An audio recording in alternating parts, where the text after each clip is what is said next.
Gentlemen, this is a sacred moment. God's in this place.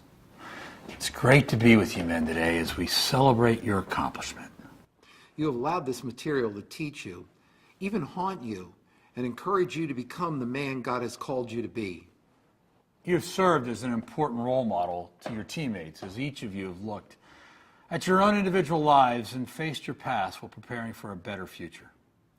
You and I often sing to God such phrases as "we exalt thee," and yet exalting God demands the practical. You have responded in a practical way to your intentions to be what God has called you to be by participating with your group of men and being loyal to your manhood journey. We salute you. Let's take a few minutes to look at our ultimate hero's life, Jesus Christ, so that we can be reminded of what God has called us to be as heroes. As I read these, respond with a yes if you are committed to follow through. 1. Jesus created a manhood team for support and to maximize his influence. He did not do life alone or live in isolation, but related to others in a way that they were better off having met him. Will you do this? 2. Jesus Christ dealt with his body and his brain that feels. He controlled and expressed his emotions well. His anger was clearly stated, and yet he did not sin. Jesus was able to reach out to Lazarus, who was having a real bad day, express his emotions clearly, as well as reach out to children in a positive way so that he could influence them. Will you do this? Jesus dealt with his body and a brain that thinks. Jesus confronted the thinkers of his day and taught what was not true and confronted the unhealthy aspects of the church. Jesus not only knew what he was against, but he was able to clearly express what he was for. Will you do this? Jesus communicated regularly with God so that his heroic actions could occur as a result of God's power. He understood the scriptures and used them as an important guide in his life. Will you do this? Jesus dealt with his mind's warrior. He finished what he began and was strong enough to deal with those who opposed his positive influence. He fearlessly did what was necessary to protect others. Will you do this? Jesus dealt with his mind's friend. He led with a compassionate spirit, and he dealt with individuals who were different from him and needed the love of God. Despite his powerful presence, he was able to tenderly relate to those who needed his healing touch. Will you do this? Jesus dealt with his mind's king. He chose right over wrong, made good judgments, set specific goals, and chose wise strategies. Will you do this? Jesus dealt with his mind's lover, for he was willing to sacrifice his needs in order to help others. Will you do this? Jesus dealt with his chainmail.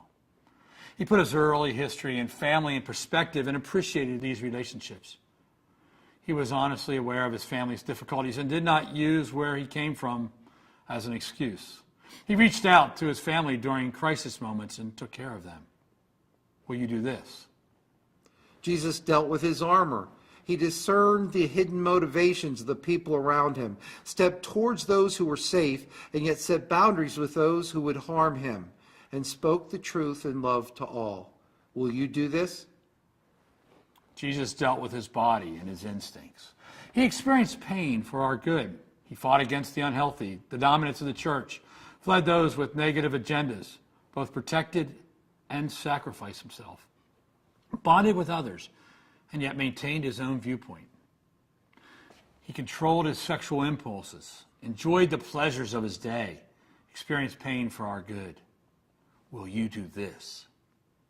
Jesus dealt with the shadow's influence by continuously reflecting the value that God gave him and acting in a dignified manner with self-control and self-discipline. Jesus stayed away from acts that were demeaning and behaviors that limited the power of God in his life. Will you do this? Jesus left a legacy by fulfilling his calling and encouraging others to use him as a role model for their lives.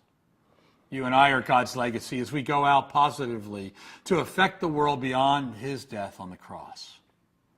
Will you leave a legacy to those in your world that you have touched so that they can see Jesus Christ through you? Will you do this? Jesus dealt with himself by facing the numerous life options that were offered him all around him. Making responsible choices, he stayed focused on what matters the most. Will you do this? This day, gentlemen, you've stated your willingness to be a complete and whole follower of Jesus Christ as a knight of the 21st century. God has called you to follow the King of Kings, Lord of Lords, Jesus Christ's marching orders. These marching orders are clear. You are called by God to love God with all your heart, soul, and mind, and your neighbor as yourself. Go, be, and do this. We salute you We do. on your graduation day. Way to go. So much